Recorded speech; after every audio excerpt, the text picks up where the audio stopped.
మహాన్యూస్ మన ప్రస్తుతం మాటా కన్వెన్షన్ లో ఉన్నాం. సో మాటా కన్వెన్షన్ లో ఎన్నో కార్యక్రమాలు నిర్వహిస్తూ ఉన్నారు.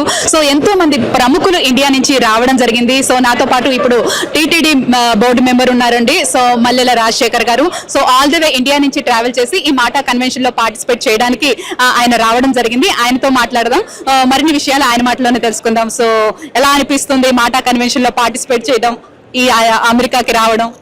చాలా సంతోషంగా ఉందండి. ఎందుకంటే సప్త సముద్రాలు దాటి వచ్చిన మన తెలుగు సాంప్రదాయాలు సంస్కృతిని ఎక్కడ తగ్గకుండా ఇక్కడ మాట చేసేవాళ్ళు, ఈవెంట్ చేసేవాళ్ళు చాలా గ్రాండ్గా ఏర్పాటు చేయడం జరిగింది. ఈరోజు శ్రీ సీతారాముల వారి కళ్యాణంలో పాల్గొనడం కూడా చాలా సంతోషంగా ఉంది. ఎందుకంటే మనకు అక్కడ ఇండియాలో ఏ విధంగా అయితే కళ్యాణం ఏర్పాట్లు చేస్తారో అంతకు తగ్గకుండా కూడా ఇక్కడ ఈ యాజమాన్యం వారు చేయడం చాలా సంతోషంగా ఉందండి. ఇంకా టీటీడీ ద్వారా ఇక్కడ ఈ కన్వెన్షన్ లో ఏమైనా కార్యక్రమాలు నిర్వహించబోతున్నారా?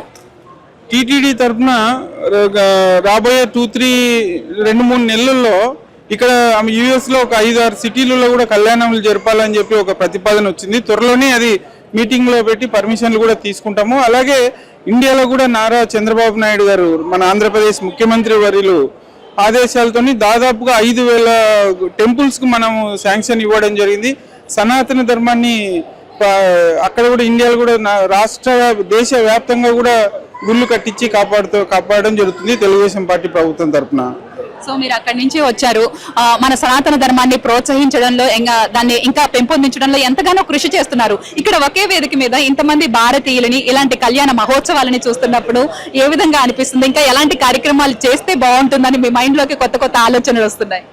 అసలు చాలా సంతోషంగా ఉందండి. నిన్న ఈవినింగ్ ఒకే వేదిక మీద మాటాకు తర్వాత నాటాకు సంబంధించిన తానాకు సంబంధించిన అందరూ నాయకులను ఒకటే వేదిక మీద చూడడం చాలా సంతోషంగా ఉంది. నేను వాళ్ళని ఒక రిక్వెస్ట్ చేస్తున్నాను, అందరు కలిపి ఒక ఈవెంట్ చేస్తే చాలా బాగుంటుందని చెప్పి నేను వాళ్ళని అందరినీ కోరుకుంటున్నాను. అంటే తానా కానీ మాట కానీ ఆట కానీ నాట కానీ అందరు కలిసి ఒక ఈవెంట్ చేస్తే అది ఇంకా అమెరికాలో ఒక ఇండియన్ చూడొచ్చు అని చెప్పి నిన్న ఒక చిన్న ఆశ కలిగిందండి. సో మీరు అమెరికా వచ్చారు, ఇక్కడ రాముల వారి కళ్యాణాన్ని వీక్షించారు, మాటా కన్వెన్షన్ లో ఉన్నారు. ఈ వేదిక ద్వారా మహా న్యూస్ త్రూ ఏమైనా మెసేజ్ ఇవ్వాలనుకుంటున్నారా భారతీయులకి, ప్రవాస భారతీయులకి? నేను అందరినీ కోరుకునేది ఒకటి, మీరు కూడా అది ఫాలో అవుతున్నారు. రాబోయే తరాలకు ఇక్కడ ఉన్న ప్రవాస భారతీయులకు అంటే ఇక్కడ సిటిజన్షిప్ తీసుకున్న వాళ్ళకి అందరికి కూడా మన సనాతన ధర్మము సంస్కృతి సాంప్రదాయాలను ముందు తరంలో రాబోయే తరాల వాళ్ళకు కూడా తెలియపరిచే విధంగా ఇలాంటి కార్యక్రమాలు మీరు కంటిన్యూగా చేయాలని చెప్పి వాళ్ళందరినీ కోరుతున్నాను.